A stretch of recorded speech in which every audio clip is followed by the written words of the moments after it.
Hey Spuddies, Potato McWhiskey here and welcome back to Victoria 3. I do apologise if I'm a little bit stuffy, I am a little bit unwell, but I kind of need to get this recorded because I'm going on holiday relatively soon. I also wanted to wait a little bit, but dude, I can't stop playing this game. Like I said, I have like 70 hours or something insane in this. Now, if you watched it last time, we had just passed colonialism, we had just begun colonising Ainu, and now we need to start thinking about what is our next reform. However, we do have to be a little bit careful about that because the peasants are still angry. They're super angry. That anger will drain away over time, but it's something we need to think about. So we're going to have to give things a little bit of time before, we make more problems than what we can deal with, basically. We need to just go slow on our roll. Take it easy, chap. Now, one thing that we definitely want to do is to go to level 2, colonial growth generation. Your ability to generate colonial growth, if I hover over this right here, you can see here, it's dependent upon the population of your country. So we can generate 3.25 colonial growth per, actually, you know what?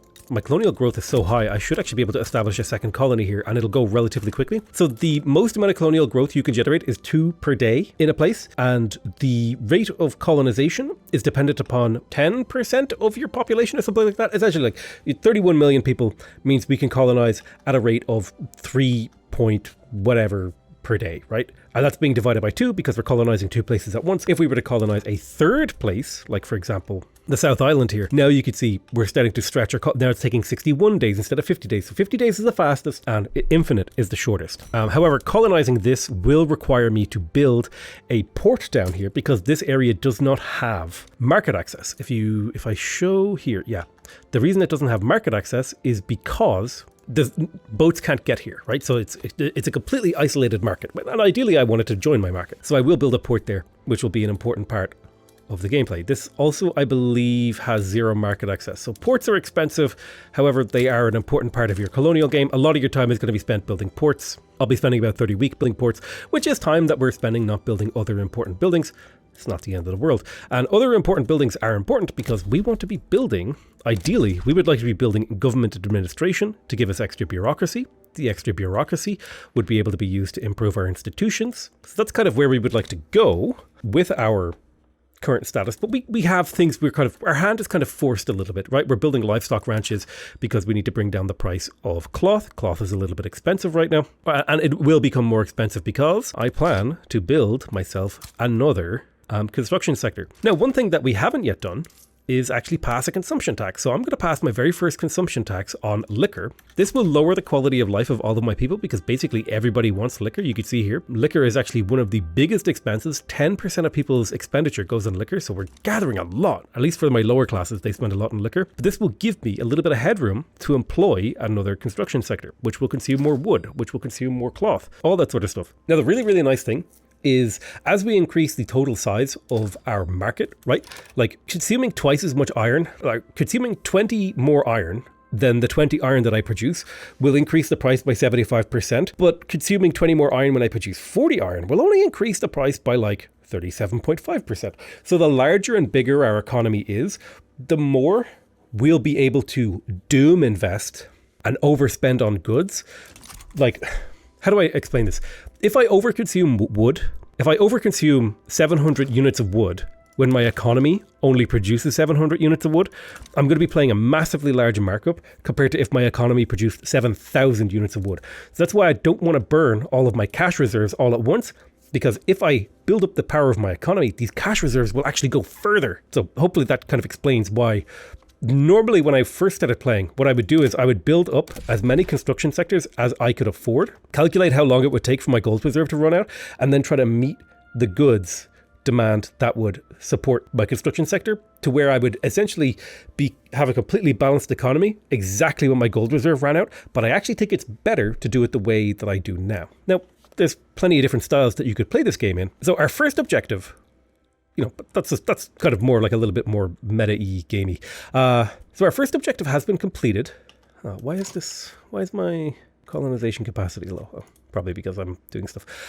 First objective complete, colonization achieved. What is going to be our next political objective? Well, we're going to have to give the peasants a little bit of time to stop being so angry. And let's check in on the intelligentsia. So the intelligentsia has become a little bit more powerful. How about the industrialists? Yeah, the power of the industrialists has increased a little bit, but it will start going down as we build livestock ranches. These ports will be a significant detour unfortunately. However, in the very near future, we're going to start taxing our population to fund the academia. Now, in order to fund the academia, we're going to need to start producing paper, which will consume more wood, which will allow us to build more lumber mills, which will employ more capitalists. So there's kind of a whole process that we're going to be going through here of eroding the power of the shoguns. So we built a bunch of livestock ranches here. These guys are producing cloth as well as meat. Meat is actually relatively expensive, so it's a reasonably profitable building in here. We could also go to butchering tools, which would consume more tools and produce more cloth. What's my current tool production looking like? Tools are a little bit cheap right now. I think I'm okay with that. But we did just research academia. I would like to research medical degrees. This would allow me to enact charity hospitals, which would lower the mortality in my country, which would increase the population growth. Population is literally everything in Victoria. If I can increase my population growth, I can increase my GDP, I can increase the amount of money in my country, so on and so forth. So medical degrees would be a good step forward. However, one thing that we are going to want to consider is heading towards railways. Railways are going to be a really important part of expanding our economy in the long term. There's also stuff like currency standards. This will lead to increased minting, lowered loan rates, central archives will increase our taxation capacity, and so on and so forth.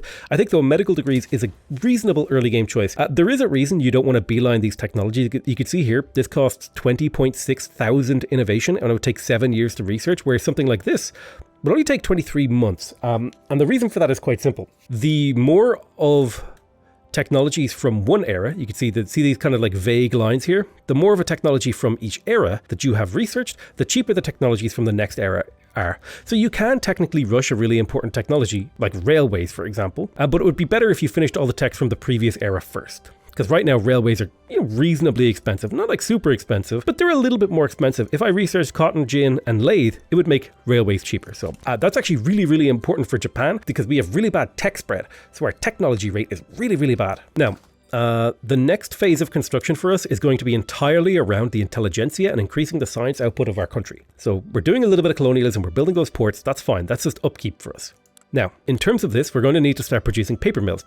Unfortunately, paper won't produce capitalists, but it will later, but it won't for now. Paper mills will produce 40 paper, and each university will use 5 papers. So a single paper mill can support 8 universities. So we're going to need at least 2 paper mills to support our universities. However, that's not the whole story, because right now paper is quite expensive in my country, which is actually costing me a bit in goods for government buildings. You can see here, I'm spending a lot on paper because paper is used inside the government administration, which gives me bureaucracy, this key resource, and taxation capacity, which increases the amount of money I make, and urbanization and all this sort of stuff. So I think increasing my paper production right now, I'm going to need to build 2 paper mills at least, just to meet my current demand for paper. Then I'm going to need at least another paper mill to meet the expanded need of the population, realizing that paper is cheaper and thus buying more of it. Then I can build 8 universities and a paper mill, 8 universities and another paper mill. So we need to build 5 paper mills at 16 universities.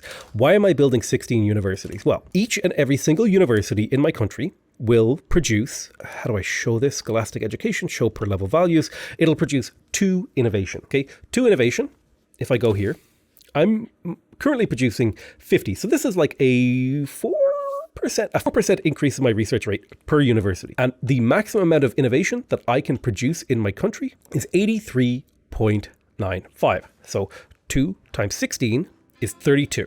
That's not quite enough. However, an important, really, really important part of the game is if you have multiple buildings built in the same place, you get an economy of scale bonus, and this applies to every single building in the game. Let's say, for example, I go to my logging camps here in the province of Kansai. These guys are getting an 8% boost to their throughput because there's more than one logging camp here. So that means they consume more resources and output more resources. That's actually really, really important because throughput does not increase profitability.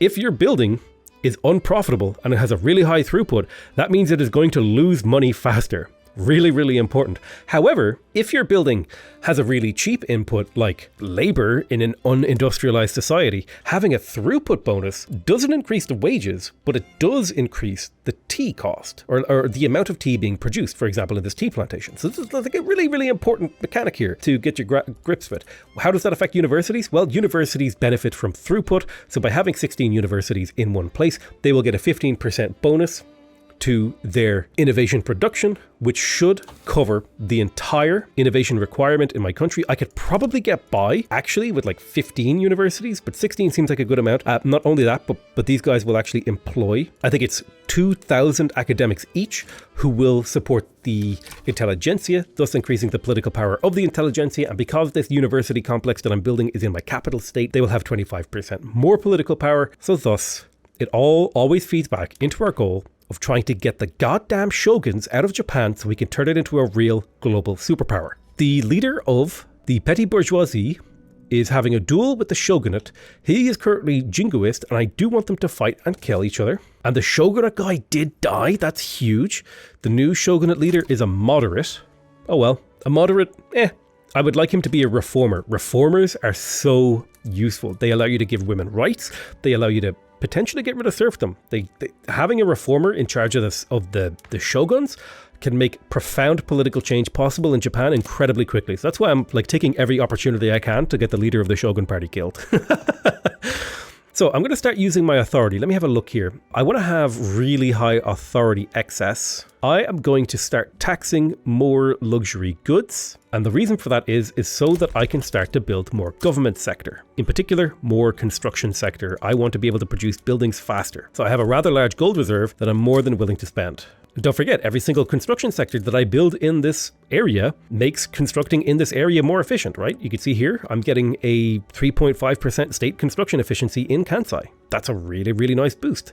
Any buildings I'm building there will be produced a little bit more efficiently. You can see I'm actually getting overflow production now. I'm building 2 buildings at once. Now, the second building isn't getting much in the way of contribution because I don't have a lot of overflow, but 20 is the maximum you can input to a single building instruction. We did just unlock mandatory service. This is going to increase the conscriptable battalions in our country. Basically, you can conscript a percentage of your population based on your military laws. If I scroll down here to development, you can see we have barracks, which are our official military headquarters. And then we have conscription center. These are levies. These are conscripts, people who are drafted up to fight in the army in times of war. What is the current price of wood? Wood's a little expensive right now. How are tools? I think before I expand my universities, I'm going to expand my tooling workshop. I'm going to expand my iron mines. And I have a deficit of how much? Deficit of 200. Each one produces this much. I can support quite a few. Yeah, I'll get to work on building 10 more logging camps. So I'm going to rearrange my construction queue around that goal, like so. So this will delay how quickly I get my universities, but I think this is going to leave me with a stronger economy overall, especially because it's going to bring down the cost of my construction goods, which are getting very, very expensive right now. The good news is, because I overbuilt cloth slightly, we're at a perfect price for cloth. Hawaii wants to enter into an alliance with us. I'm going to go ahead and decline that. In fact, we should probably consider building a navy to invade Hawaii, but that's going to be something we maybe look into sometime in the 1850s. Right now, decisions we make now will ripple down through our country for a very, very long time. So we want to make very careful economic decisions. How goes the colonization efforts, right? Colonization is going well down here. Colonization is going well down here. You can see all of this population that's in here, right? This 29K population, these are for us to grab. And that just means that like any resources produced in this area, right? Even though it's arable land, that goes into our economy. That can be bought and sold, and these people will consume resources, and the more resources they consume, the more productive my economy will be. The more resources they produce, the more productive my economy will be. All about getting as many population as possible inside your sphere of influence, whether that's through vassals, colonization, war, or making friends and just trading with people. Now, unfortunately, Japan can't trade for a very long time. I wonder, can I actually potentially... We could liberalize our colonization laws. It would be difficult, but we can give it a go. Let's kick out the samurai. This will increase the radicalization in our country and will bring in the petty bourgeoisie. This will further increase the radicalization and lower the legitimacy of my government. But if we could get migration to be migration controls, it's a very, very low chance of succeeding. You see here. However, nobody is really opposing it, right? So there's a good chance that we'll have a debate and advance and so on and so forth. And debates are generally quite good. You can usually kind of advance a law pretty well with a debate. Right, so the first diplomatic play of the game has been launched against us. The people of Sakhalin, whatever this is called, the place that we were colonizing over here, they are not happy about being colonized, so they have launched an uprising against me. Now, the only people who have an interest here is Great Qing. I think the Q in Chinese is Qing. I think that's where the name China comes from. So Qing means China. Chin. I think that's where that comes from. Like, it's not Qing, it's Qing.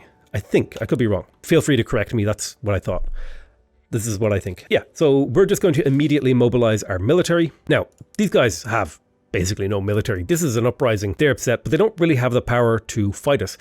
This would be an opportunity if another great power wanted to mess with me, for them to support this uprising and try to stop my colonization efforts. So you have to be careful about upsetting the natives, because if you have enemies, they will come and they will cause you a problem. So, but this should be fairly easy for us to deal with. We should be able to just mobilize. I will mobilize a relatively small HQ. Yeah, let's go ahead and mobilize. Actually, I want to mobilize someone who is from a political group that I like. Let me have a look at you. Who are you? You're the petty bourgeoisie, so I will mobilize you. And we will go ahead and assign him to this front line, and he should attempt to push this front line. You can give a variety of orders. You can give defend front, stand by, advance front.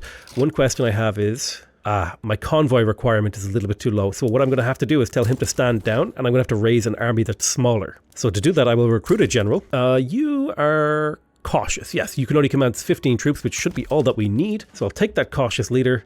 I will mobilize him and put him on the front, because his required convoys is a lot more reasonable. I don't remember where I saw the required convoys anymore. Regardless, I wasn't able to support this. My God, how do I see the required convoys? Am I blind? Did I just forget how to do it? I swear to God, I was able to see it there seconds ago. There it is, required convoys. The amount of required convoys will go up. Wait, I'm not crazy. There was a thing that it said required convoys. Was this it? No. I'll be real with you. I got no idea where I saw that and how I can find it again. But suffice to say, the larger your army is, the more convoys you need to support it. You can get convoys from building ports.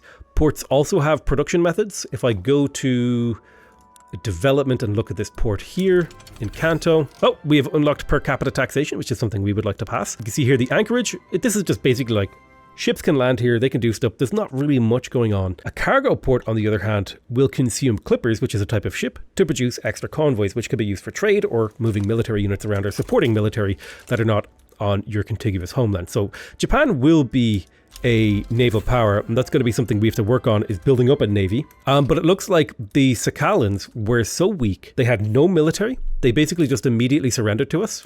And now we have full control over Sakhalin. So these native uprisings can actually be quite good for you too. Now, this is an unincorporated state, which means if we can pass migration controls, our people will move here. Unfortunately, people can't move around inside my country right now because migration controls are enacted. You can't. Migration is bad. You're like basically serfs. You can't move. You belong to the land. You belong to the Lord. Which is why I'm trying to enact migration controls, because this will allow my people to move to these newly colonized lands and potentially make use of this unused land. I say unused. I mean, there were people living there, right? So the whole point of colonization is you move into somewhere where people already were, and you say, hey, this is our stuff now, and then they get really mad, and then you're like, whatever, we have all the power, and then they can't do anything about it. I'm not saying that that's a good thing, but that's what we're doing, basically. The game mechanics mirror history. You know, this is essentially the way empires have colonized the world since time immemorial, right? The Roman Empire did it. They basically send in armies, and they're like, they build forts, and they say, thank you very much, you're part of the Roman Empire now. And the locals are like, hey, we don't want to be in the Roman Empire. And they're like, you're in the Roman Empire, buddy. You don't get a choice. Although, to be fair, you know, most empires try to justify it like, look, we're bringing you democracy. We're bringing you all these good things, right? We're building cities. We're doing all these great things. Never mind that this isn't what you want to do with this land. We're doing that with this land now, and it's going to be good for you. It's a very, you know, to be a colonial power, you do have to take a little bit of a paternalistic view, which is kind of fortunate for us, because I think one of the things for the shogunate right now is quite literally called paternalism. Yeah, here it is, paternalistic. So like, the game is reinforcing the whole, you know, concepts, which is interesting and fun to play around. Looks like we've had a little bit of a mining accident, and this actually is an opportunity for us to radicalize some of our population, but also increase the political support for some of our population. For example, if I say this is the price, like there's been a mining accident, but this is the price that we pay for the march of industry, I can increase the power of the industrialists, and they are starting to get quite powerful. They're up to 15% clout. So I think I would like to boost the popularity of those guys. Now, we've got our first event from enacting migration controls. We can say the Shogun's will be done. This will lower the approval of the intelligentsia. However, it'll give us a 20% boost to our enactment success chance. I'm going to go ahead and say the Shogun's will be done. That'll give us a 20% boost. That will upset the intelligentsia slightly. They're not like furious yet, but they're unhappy. They're hurting our prestige. But I'm okay with upsetting the intelligentsia, because I truly believe that if we open up migration within our country, we will be able to allow people a little bit more freedom, a little bit more liberalization, a little bit more ability to choose where they live, where they work, and go where the opportunities lie. How is our GDP coming along? You'd see that's a very, very nice smooth graph upwards. Excellent. Now we're building a whole lot more logging camps because I believe we just got done building another tool factory, which has massively decreased the price of tools. And we also just got done building an iron mine, which has significantly reduced the cost of iron in the Japanese market. But those costs should stabilize as we finish building all these logging camps, which will bring back the price of wood to a more stable level. Wood's a little bit expensive right now. We want to bring that down to a more reasonable level. I like watching this balance. You can see as I initiate a spending spree, my balance goes down. But then as I start finishing buildings and increasing the GDP of my country and increasing the productivity of my country, you can see the balance starts to creep back up as my gold reserves deplete. I'm slowly and efficiently depleting my gold reserves to increase my GDP. That's the whole idea behind this game. At least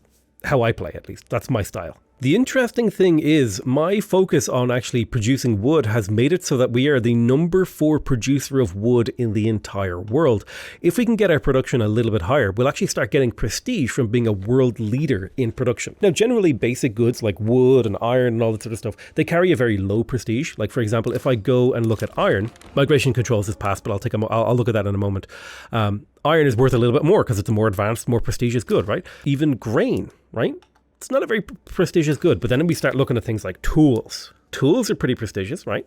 Oil is quite prestigious. And I think basically the more complicated and difficult it is to produce a good, the more prestigious it is to be a world leader in that good. So migration controls have been passed. Now, you might think migration controls, isn't that the opposite of what we wanted? No. See, the problem is we were so incredibly repressive that like literally nobody could migrate, right? Yes, all pops are disallowed from migrating. Now we just have migration controls. So if you're discriminated against, you're not allowed to migrate. But everyone else is fair game. Like if you're a citizen of this country, you can migrate around. And now if I go in here, we should start seeing people migrate around my country in particular over the next few weeks. We should see a little bit of migration either from or to these newly colonized areas, depending on how much attraction they have. I think what I would really like to do is to do a greener grass campaign in Hokkaido, because there will eventually be gold mines here.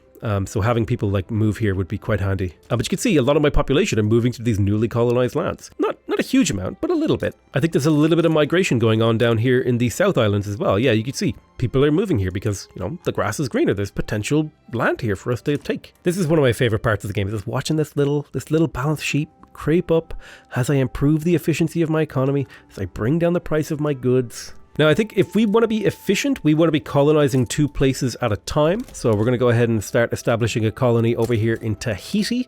And then immediately we need to build a port to be able to supply troops there. These ports are going to put a bit of a burden on our construction industry as we continue to colonize. But long term, these islands should start to pay dividends. Because if you take a look here, you can see there's banana plantations here, there's rice farms, there's whaling stations. These are all going to be really, really useful basic resources that we can produce here. We also just managed to research medical degrees, which is going to give us +1 max health system institution investment. So it would be quite good if we could pass the health system. Now, the best one that we can pass is charity hospitals, which would require us to put the Buddhist monks in power. So I'm going to go ahead and kick out the petty bourgeoisie out of my power block. I'm going to bring in the Buddhist monks instead. I'm then going to immediately start trying to pass charity hospitals. Nobody is particularly upset by this. I'm doing a lot of political reform, but this is political reform that's kind of small stuff. It's not really upsetting a huge amount of people. Now, one of the big problems that we will have is this will activate a new institution, and each institution is going to cost us over 322 bureaucracy. So in order to make up for that shortfall, we're going to have to build some new bureaucracy. So I need at least 4 more government administrations, which means I will need to do a little bit of a prioritization here. I'm going to prioritize building a paper factory and 4 government admins. Where am I going to put these? I don't want to build them here, do I? What's the infrastructure usage here looking like? Let me see.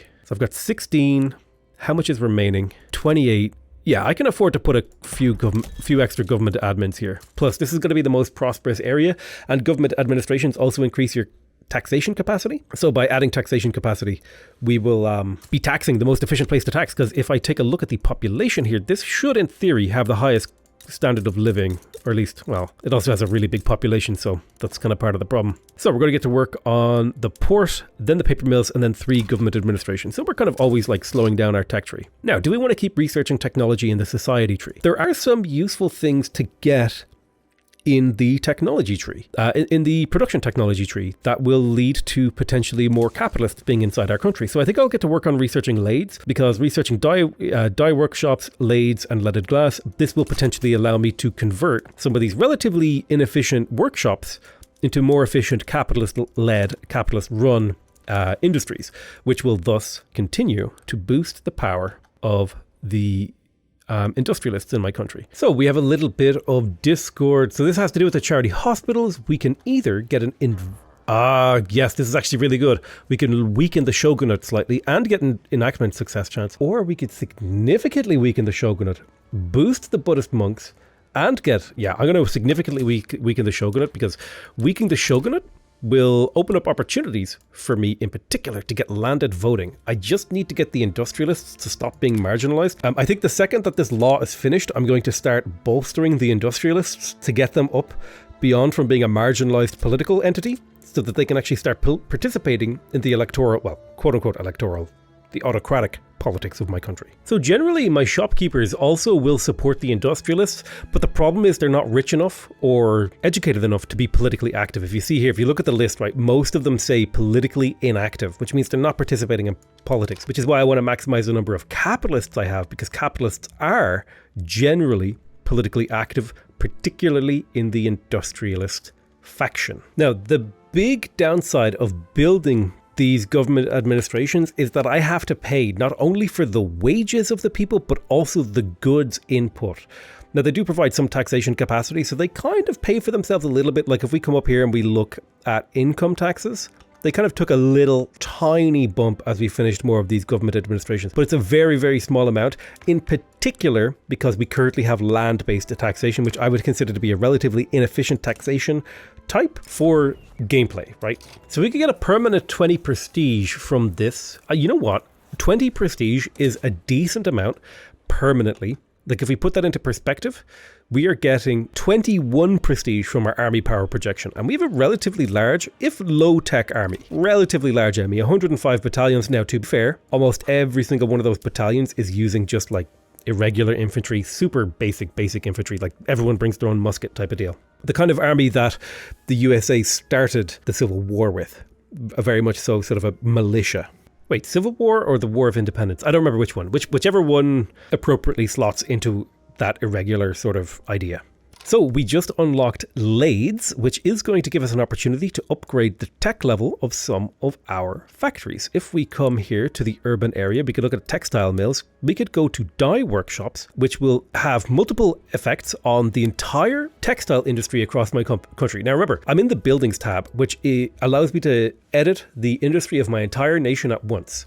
I can either go into individually and change the, textile industry in Kansai or in Kyushu, but I'm interacting it from a very top-down level. So if I introduce dye workshops, this will allow my textile mills to consume dye, which is a relatively cheap resource in my economy. And the fact that it's cheap means that someone somewhere is not profiting from dye. If I take a moment here, and can I find a dye plantation? Yeah, so if you look here, like these guys just aren't really profiting much, right? 261 balance. By consuming these resources, that will make those industries more profitable, but it will also make this industry more profitable, and it'll increase the qualifications and employment level of the people working in this factory. So this is just overall a massive upgrade to my economy. Like this change alone should see a significant, there'll be like a little bump. There it is, nearly 100,000 bump in my GDP just from doing that, because now if I go back to that dye factory, their profitability jumped up to like 800 per week. So that's why building complex chains of buildings will increase the profitability of your entire economy massively. And not only that, the fact that I increased the quantity of clothes available in my market made clothes cheaper for my people, which means more people are able to afford clothing, which means the quality of their lives just went up a little bit. And that's the whole system and idea behind Victoria 3, and it's why I'm actually getting chills talking about it, because it's one of those games that just has like this satisfying gameplay loop that I can't help myself. I love it so much. So I'm trying to think about where I would like to go next in my technology level. It would be nice to make my way towards railways. Are there any society things that I would really like to pick up? I would say that banking and central archives are pretty important. So I might start pushing towards tier 2 society tech. And by researching the same technology that is being researched by Technology Spread, I can get it a little bit faster. And then it'll pick a new technology to spread to me. Technology spread is basically any technology that has been researched by another empire or another country can be spread to you. So it's basically like a catch-up mechanic, like a very slow, passive little bit of technology you can pick up. Charity hospitals is up to a 54% chance of being enacted. And we almost have completely taken care of the government deficit that will result as we increase that. This has meant that our goods expenditure for government buildings has gone up, as well as our government wages. You could see like those 3 little bumps in government wages, there'll be a third one here in a moment, are me having to employ more bureaucrats in the country. However, bonus meme, the nice thing about that is that these employ bureaucrats who support the intelligentsia. Now, they're not particularly rich, so their political power is rather dilute, but they do have a little bit of clout. They support the intelligentsia, which should theoretically lead to the intelligentsia being a little bit more powerful in my country. So that's another way that I can dilute the power of the shogun. So the peasants are looking to do a revolution. Why? So the peasants are giga pissed off. Not good. There's been another mining accident. Oh, God, I'm dealing with a revolution. Why are you revolting? Their radicalism is very high. So we're going to have to deal with a little bit of a revolution here. This will hurt our GDP quite a bit. I still need the power of the industrialists to be boosted, so I will choose the industrialists. That will kind of radicalize the revolution a little bit more, I will worry. So we're going to be dealing with our very first revolution. We're going to be dealing with a lot of revolutions as Japan, okay? The political situation in Japan takes a lot of work to fix. Revolutions are really, really painful because other political entities can get involved in your revolutions. In fact, if I take a look at how do I see the interest zones? I don't know how to show you that, but basically there's a bunch of people who have interests here and they might choose to support us or choose not to support us. Now, the big upside of this is if the peasants lose the revolution, they will be completely politically disenfranchised for a few years, as they're essentially kicked out of the political system, which will in theory mean that the intelligentsia and the industrialists will become stronger, and then we can start passing real reform. So a tiny little revolution like this might actually end up being a good thing for me. Their revolution has stopped progressing because they're not angry enough yet. So they're kind of brewing, but they're not radicalized enough to really tip over into revolution. So there's a lot of anger in the country, but not quite enough. You can see the price of wood now has dipped quite low. Thankfully, my logging mills, because I'm using high tech, are still profitable. You see here, they're not as profitable as they should be, but they're still reasonably profitable. And this will have an added bonus of lowering my construction goods, right? Even though we're kind of significantly overproducing, it's not that bad. And we're about to start consuming all that excess wood when we start building paper mills. And then we'll consume that paper with universities. So we're kind of like, wood is cheap in the short term, but it's not too cheap to the point where the lumber mills can't support themselves. So it's just a little bit of a price increase for a while. But you can see the price of tools are starting to climb as I build those lumber mills, which is making my tool shops more profitable. So like profit is being moved around somewhere in my country, just away from some people to other people. How do the samurai feel? I think I might be able to get away with defunding the military slightly. It would only save me a little bit of cash. It's fine. How's my GDP? Oh my God, Prussia's GDP is insane. How have they grown so quickly? They're not supposed to grow that quick. Last time I played, they were never. Oh, they've expanded rapidly. Prussia is getting huge, dude. Don't worry, we'll get huge too. Yeah, some of my logging camps have become unprofitable, but they have really large cash reserves that they'll be able to draw upon until I build buildings that consume the resources that they're overproducing. So that's why I say you want to keep this price around neutral, because that's where you maximize your profitability and, productivity. So we just got stock exchanges. Let's go ahead and get to work on romanticism. Romanticism will activate agrarianism, which will actually be a potentially really useful economic system for us because it'll allow us to take some of the profits that the aristocrats in my country are having, and there's a lot of aristocrats in my country, and actually feed that into building industry that will be run by capitalists. Thus, we will use the money of the aristocrats to empower the capitalists, and they will be none the wiser. That'll be part of our economic reforms, traditionalism. Agrarianism is a little bit easier to pass compared to traditionalism. There's a little bit more support for it from a wider variety of people. Damn, charity hospitals has been through so many cycles, but it still has a really, really good chance of passing.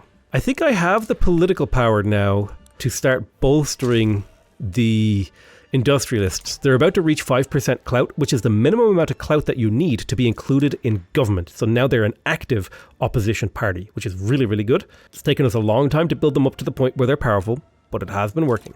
And the nice thing about building paper mills is that it will slowly erode the cost of goods for government buildings as it makes paper cheaper in our empire.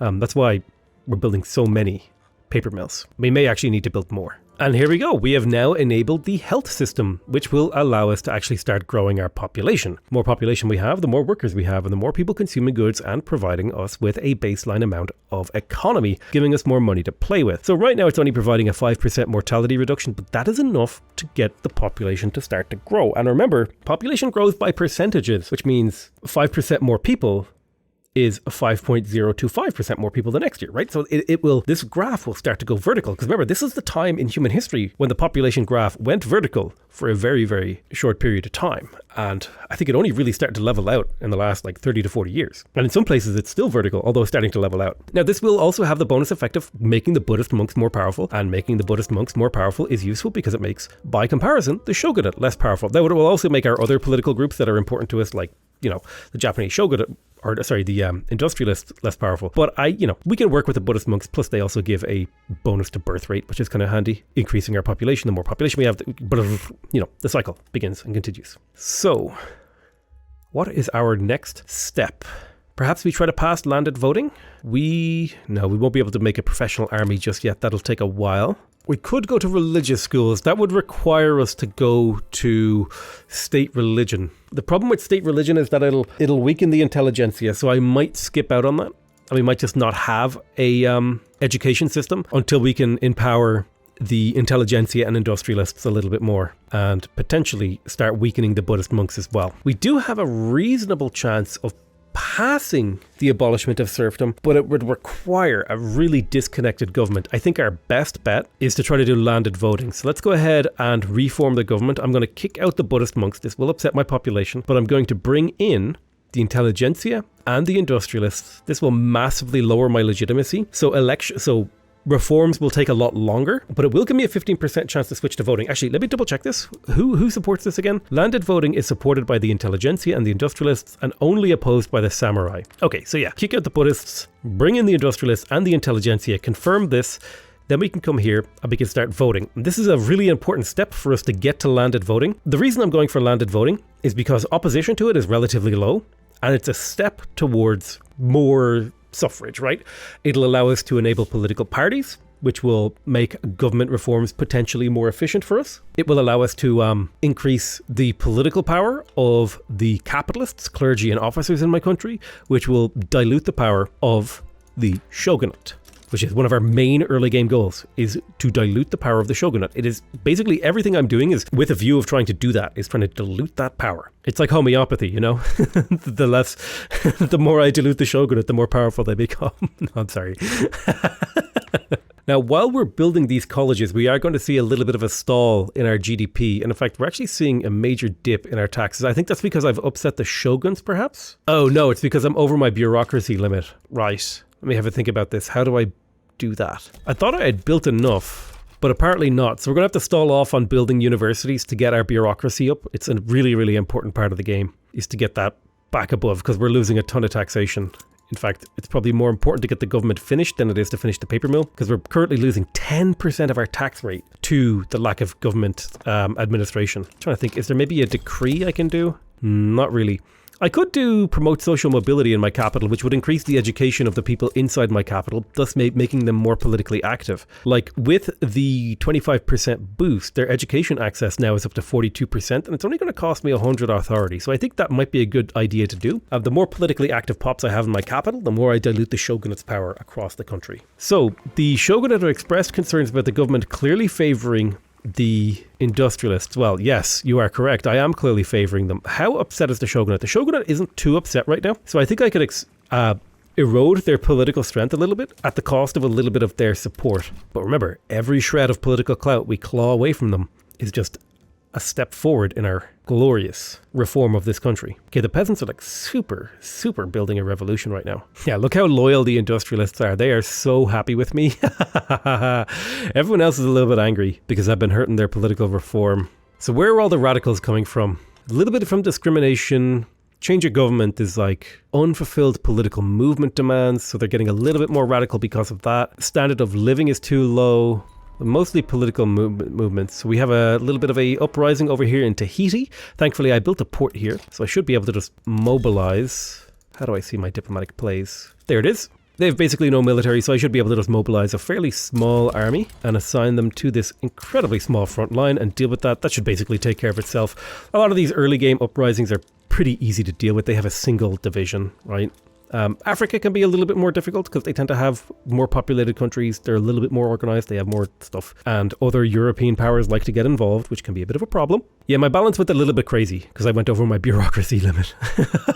Okay, we need to get that fixed. We'll get it sorted, don't worry. So landed voting, I would say, has about a 95% chance of increasing its success chance, 16% chance of passing. Like, we could land the jackpot and hit landed voting immediately. It would be amazing if we could. There's romanticism. This will activate agrarianism, as well as arts academies, and a new decree, actually, that I might make use of. I am going to go ahead and unlock banking. This is going to give me 10% more minting, and I'm getting close to going into debt, so lowered interest rate seems quite good. Minting is an amount of money that you print based on your GDP, so if you increase your GDP, you mint more money, you could spend more money on improving your GDP. It becomes the feedback cycle. I haven't really talked about how diplomatic plays work. It's not necessary when you're dealing with native uprisings. When we start doing diplomatic plays against other countries, we'll start to explain this sort of stuff. Basically, there's like an escalation period, a negotiation period, and then a countdown to mobilization where war is declared. And I'm also not talking about the military system right now because there's not much to talk about, right? It'll be more interesting if we start to invade China, if we start to invade some of these countries, if we start to get involved in Africa, potentially even wars with Russia. We could take Manchuria. There's a lot of really cool, interesting things to talk about the war system that just aren't really relevant for these like incredibly stompy, like killing of these defending natives, protecting their land. So we're having inefficient agriculture. I can upset the industrialists. I think I can afford to upset the industrialists. I don't really want any more radicals in my country. So I'm going to go ahead and upset the industrialists. They're already incredibly loyal. I'm totally fine with that. So unfortunately, we rolled a 5% chance. I'm pretty sure we rolled a 5% chance to get a negative outcome in landed voting. That's really unfortunate. We still have a good chance of advancing and debating, so it'll take a while before this goes anywhere. We managed to get our bureaucracy back to be positive. We would like to have a little bit of excess bureaucracy just to have a bit of headroom, but our gold reserves are starting to deplete. And it took us about 10 years to deplete it. But I'm quite happy with that because now we're starting to get investment pool transfer from all those beautiful capitalists that we built up. And they're going to start subsidizing our national construction. And hopefully we'll be able to keep them even happier over time. Let's go ahead and annex Tahiti. We will accept their peace deal. That is now our territory. It is now a colonial state in the Japanese Empire. Relatively small population. We will start migrating Japanese people over here so that we can exploit this territory. Let's start looking at where else we could establish a colony.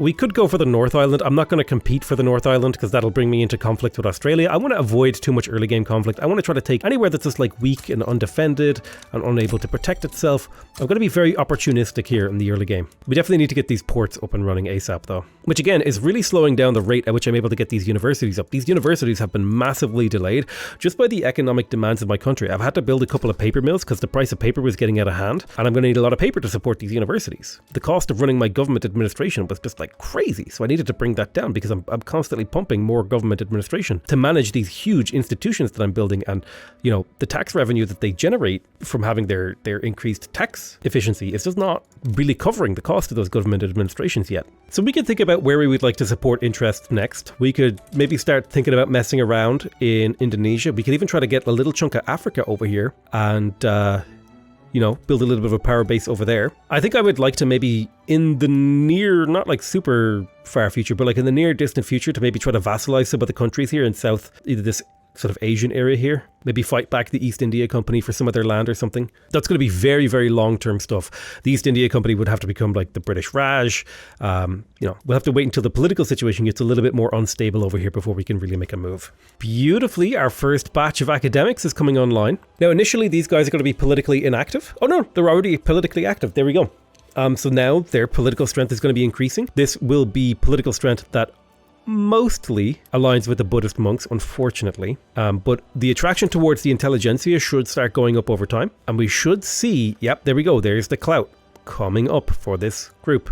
As a result, though, we will see the clout drop for other groups. Okay, I can get the Shogun to intervene here. This will be 20% success. It'll upset the intelligentsia and the industrialists. I'm going to go ahead and do that because they already support this. So a 20% success chance that landed voting reform will go through. The revolution is still brewing, but they have not yet managed to radicalize enough to really declare independence or cause me issues. Our gold reserves are starting to deplete as a result of a increase in government wages because now we're employing a whole bunch of academics. However, this is coming at the nice benefit of our innovation starting to increase. So fully funding these universities is going to have to be done off the back of either a reduction in wages, potentially of the military, or of an increase in taxes, potentially also passing more consumption taxes, like on tea or services. Services would be a good one, actually. But I want to keep my authority relatively high because authority makes it so that you enact laws faster, and landed voting is relatively slow here. You could see every 341 days, pretty slow. So once a year we get a chance to activate this debate.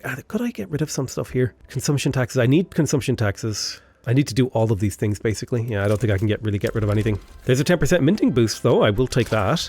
Should see the amount of cash we're producing go up significantly. We've just completed the Establish a University goal. This will activate higher learning, which is an event in the game. Now, we could say society should be ruled by philosopher kings. This will increase our university building throughput, but also the political strength of our academics. And we really want the political strength of our academics to be as high as possible so that we can get reforms through. That's why we're mass building universities. Oh yeah, look at that political strength graph. That's what you love to see. Now, these guys aren't particularly rich because they're basically students and like academics being paid by the state. So their political strength is quite weak, right? If we look at this, their political strength is the plus 12 per politically active pop. If you compare that to, say, for example, my capitalists, like they're getting plus 265 per politically active pop. So wealth factors a lot into political power. But even so, increasing the amount of intelligentsia will have the desired effect. Now, it won't really erode the shogunate very much. It'll mostly erode everyone else. But a really, really strong intelligentsia can be quite useful for me because they actually support a lot of the policies that I would like. For example, I would like multiculturalism or potentially even at least cultural exclusion. I would like a dedicated police force. I would like all of these things, these liberal reforms. These are things I would like to pass inside Japan. Right, let's start colonizing Tonga. We will put the port to the maximum level so this area has access to our market just in case. We also need that just in case they decide to revolt. There's not a huge amount of population in here, but again, this gives us access to even more whaling. Whaling is a really good source of oil for Japan because Japan doesn't really get many oil wells. So whales are going to be an important source of late game oil fueling our economy. We might even consider trying to take a bite out of Oman here or something like that. Try to get a piece of territory somewhere over here. Let's have a little bit of a political check-in with the world. The United States of America is doing well. Texas is doing fine. Looks like they've managed to expand and take over a lot of stuff. Prussia is well on the pathway to unifying Europe. Russia seems to be just sitting there, as it usually does.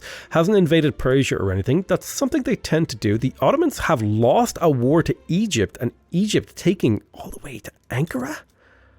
Oh my God. Jesus. Egypt taking a bite out of the Ottomans. They even took Crete. Wow. That's a significantly weak Ottomans, than you would normally expect. France taking bites out of Algeria. Colonization of Western Africa, well underway. People are starting to take little bites here. We'll see these guys start to conquer stuff in the not too distant future. Portugal is doing all right. Brazil has unified. There's like a little bit of warfare that could happen here. Peru, Bolivia, wasn't expecting that. Argentina has not yet done colonization. Oh yeah, it's in the process of colonizing all this land. So Argentina doing a bit of colonization down here, going to conquer all this territory for itself, is what I expect from it. Yeah, a little check-in on the world. How's Qing doing? They tend to have a lot of problems with their political situation. How's the GDP of nations going? Russia kind of squiggling along. Prussia, I think, has just gone vertical. The UK should go vertical too. Yeah, look at that. That's crazy. Wow, another failed debate, minus 10%. That is two really bad rolls. How happy are the Buddhist monks are happy enough with me that I can take a negative thing. I don't want to take standard of living in manufacturing industry, so I'm going to do that. But I think on the pathway to liberal reform, on the pathway to bankruptcy, potentially, if we don't do anything about it, on the pathway of building universities, on the pathway building our innovation, increasing our GDP, building up a real empire, I will leave you guys there. I love you all very much, and I'll see you guys in the next episode. Bye-bye.